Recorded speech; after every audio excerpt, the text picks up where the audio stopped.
Viral viral viral আমাদের মাথার মধ্যে রীতিমতো পেরেক দিয়ে গেঁথে দেওয়া হয়েছে এই একটা শব্দকে। এখন আমরা বিয়ে করি ভাইরাল হওয়ার জন্য, খাবার খেতে যাই ভাইরাল হওয়ার জন্য, ঠাকুর দেখতে বেরোই ভাইরাল হওয়ার জন্য, এমনকি আজকাল তো লোকে শ্রাদ্ধ বাড়িতে যাওয়ার সময়ও ব্লগ করে ভাইরাল হওয়ার জন্য। আমাদের জীবনের প্রতিটা মুহূর্তকে আমরা ভাইরাল করতে চাই। কখনো সেটার জন্য আমরা মিথ্যে নাটক করি, কখনো সেটার জন্য আমরা আমাদের জীবনের রিস্ক নিয়ে ফেলি। কিন্তু দিনের শেষে আমাদের একটাই লক্ষ্য থাকে, ভাইরাল হওয়া।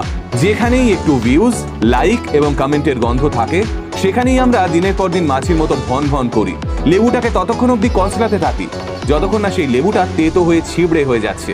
এই যে ভাইরাল হওয়ার নেশা, সেটাও কিন্তু ক্রমাগত পচিয়ে দিচ্ছে আমাদের ব্রেনটাকে। হ্যাঁ মানছি, এই সমস্ত ভিডিও বানিয়ে প্রচুর লোকে বড় লোক হয়ে যাচ্ছে, গাড়ি বাড়ি বানাচ্ছে, চাকরি না পাওয়া বেকার ছেলেমেয়েরা দুটো রোজগার করছে।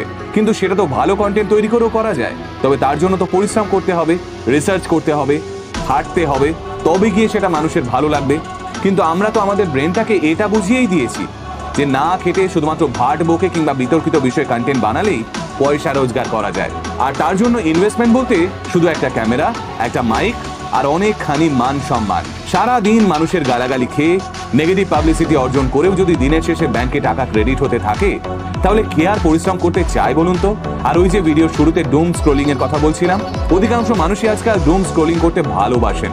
অফিসের বসের ওপর রাগ, বাড়িতে পার্টনারের ওপর রাগ, এরা এই সমস্ত ভিডিও কন্টেন্ট বক্সে এসে ঝাড়তে থাকেন আর চরচর করে ভিউজ বাড়াতে থাকেন। This is like an endless loop, যা ক্রমাগত আমাদের মাথাকে ভিতর থেকে খেয়ে নিচ্ছে।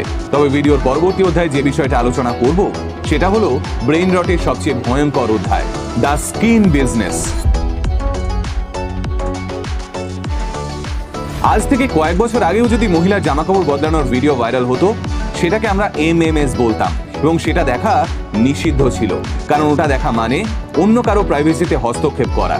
কিন্তু আজ সোশ্যাল মিডিয়ায় ভরে গেছে এমন ভিডিওতে, পাশাপাশি কে কিভাবে স্নান করছে, কে কিভাবে ঘর পরিষ্কার করছে, কে কার সঙ্গে কতটা অন্তরঙ্গ, এমন ভিডিওতে 6 লাখ চতুর্দিক।